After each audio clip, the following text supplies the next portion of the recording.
d'autoroute, on peut parler de tout ce qu'ils ont réalisé et sur lequel ils ne cessent de communiquer.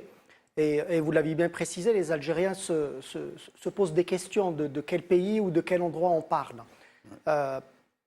D'ailleurs, le FLN essaye, je dis bien essaye, depuis des mois et des mois, de monter un rapport sur les réalisations pour essayer de justifier la gabegie qu'a été les 1000 milliards de dollars dépensés. Oui. Mais si on prend le cas de l'autoroute, indépendamment de la surfacturation. Enfin, c'est quand même... C'est l'autoroute la plus chère au monde et celle qui contient le plus de malfaçons fautives au monde. Voilà. Elle a deux records. Comment on peut être fier de cette réalisation? Ouais. Comment est-ce possible d'être aussi fier d'une réalisation pareille et de le montrer dans ces reportages publicitaires et dans les rapports sur le bilan? Ouais. L'Algérie avait-elle besoin de tout ça? Il était tout à fait possible de faire une autoroute à un meilleur prix et dans de bonnes conditions. J'étais à Alger il y a quelques semaines et à l'aéroport d'Alger, j'étais sur la passerelle pour rentrer dans l'avion. Et je voyais la construction du deuxième aérogare qui va qui va avoir une jonction avec l'aérogare actuel. Il n'y avait que des Chinois qui étaient en train de faire des soudures. Ouais. Comme si la main des soudures, ne pouvait pas assumer. Et d'autres qui étaient en train de balayer. Tous des Asiatiques. Pas un seul Algérien. Mais eux, l'explication qu'ils donnent, et elle a été donnée par plusieurs hauts fonctionnaires, comme ils disent, des ministres. Ils disent que les Algériens ne veulent pas travailler. C'est faux. Belkhadem l'a dit, entre autres. C'est faux. Ce sont des contrats négociés avec les Chinois dans ces conditions-là, avec une contrepartie, ce que vous appelez surfacturation, c'est-à-dire tout ce qui passe ici, justement pour se soigner à l'étranger ou autre. C'est faux. C'est ce qu'ils ont négocié avec les Chinois. Ils règlent les problématiques de chômage de la Chine, en partie, et ils laissent les Algériens pourrir sur place. Et Gilles Jadid, quelle est la position de Gilles Jadid sur ces irrégularités, sur ces transgressions, sur ces vols, sur ces pillages? Il est temps de passer à autre chose. Il est temps d'en finir avec ce régime. C'est pour ça que Gilles Jadid est absolument contre ce 5e mandat et fait tout ce qu'il faut pour qu'il n'y ait pas ce 5e mandat. D'ailleurs, nous l'avons dit, si nous devions être seuls dans la rue pour protester contre cette éventualité de 5e mandat, eh bien nous serons seuls dans la rue pour protester contre ce 5e mandat. Il n'est pas question qu'il puisse rempiler, que ce régime puisse rempiler encore.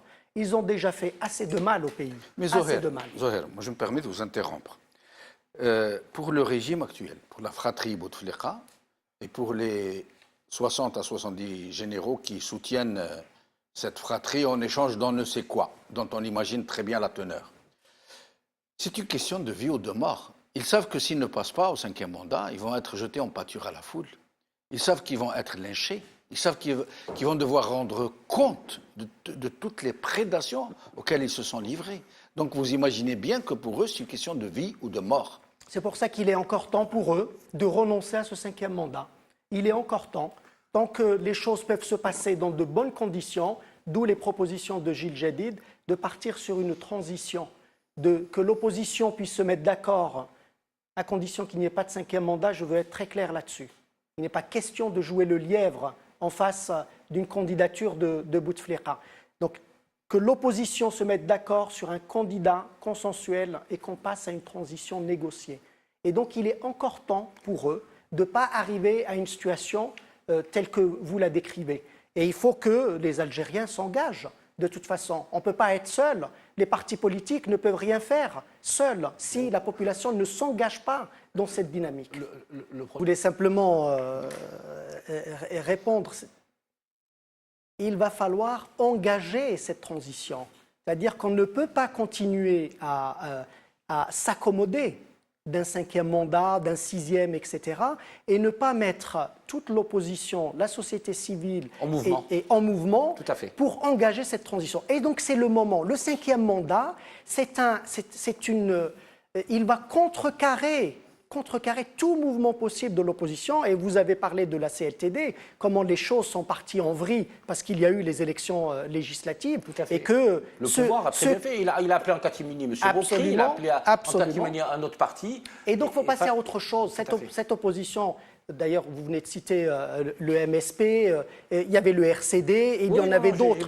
C'est l'opposition du régime, ce n'est pas une opposition à ce régime-là, c'est l'opposition du régime. Ils étaient dans ces gouvernements, Bouteflika, je rappelle, le RCD et le MSP. Donc c'est l'opposition de ce régime-là, et c'est pour ça que ça n'a pas fonctionné. Maintenant, il va falloir engager ce mouvement, et donc il faut le faire, il faut l'entamer. Combien même il y aurait un candidat du régime, ce que vous avez appelé le plan B, de toute façon, on ne sera plus dans les mêmes conditions, et ce régime, vous le voyez tous les jours, et le premier sujet que nous avons vu est une illustration parfaite, c'est que ce régime n'est pas monolithique. Il s'est fissuré complètement. On disait tout à l'heure qu'il n'y avait plus de pilote à bord, et donc on ne pourra plus revenir à ce qui prévalait par le passé, cette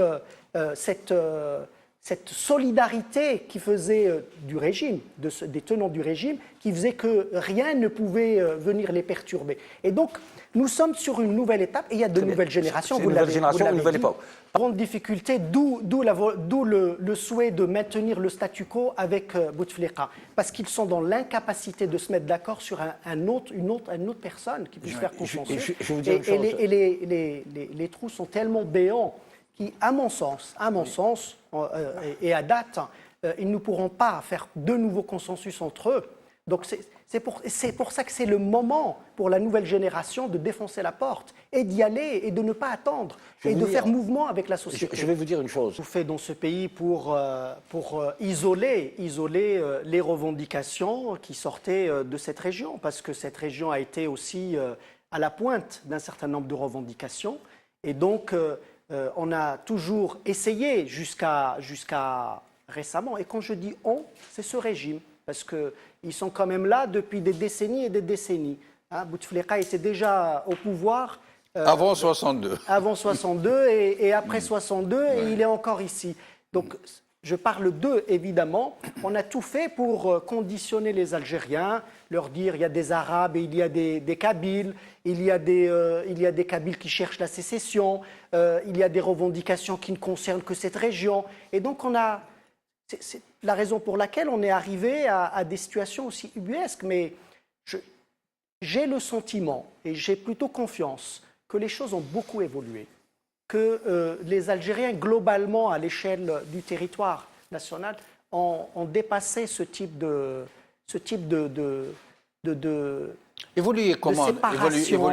Évoluer dans... C'est pour ça que je parlais du territoire. Je parle des Algériens dans leur ensemble. Dans leur ensemble, se sont quand même appropriés la dimension amazigh de leur propre personnalité. Moi, je ne suis pas d'accord, Zohar. Évidemment, mais j'ai quand même la faiblesse de penser que ce que vous voyez sur les réseaux sociaux n'est pas la majorité, ne représente pas la majorité des Algériens.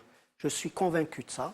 Vous pensez que les Algériens assument aujourd'hui leur amazirité de façon pleine et entière? Je pense que Même s'ils ne sont pas berbérophones? Oui, je pense que nous avons largement dépassé ce conditionnement qui a fait qu'on a essayé de diviser les Algériens justement pour mieux régner et de faire en sorte d'isoler une région, comme je le rappelais, qui était à la pointe d'un certain nombre de revendications, justement pour que ça ne touche pas les autres régions. Donc il y avait là toute une stratégie d'endiguement de cette région-là, justement pour que parce que c'est la revendication démocratique. À partir du moment où vous ouvrez, vous laissez les gens s'exprimer, ils vont commencer à s'approprier un certain nombre de choses, leur propre identité, le besoin de liberté, d'expression et ainsi de suite. Et donc on a essayé un nombre de personnes, notamment dans cette région. Et puis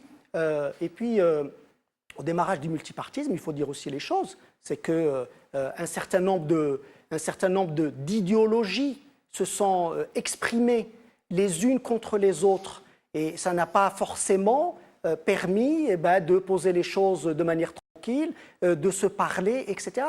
Et je suis convaincu que nous avons dépassé cette période-là. Alors, ce n'est pas suffisant, oui, bien sûr, ce n'est pas suffisant. Le régime joue de cela encore en faisant semblant d'octroyer Yanayer et je ne sais quoi, etc. Donc oui, il continue à essayer de récupérer ça. Et donc bah, c'est à nous, c'est à la nouvelle génération de s'exprimer librement, de s'approprier ce type de... Justement, Idir.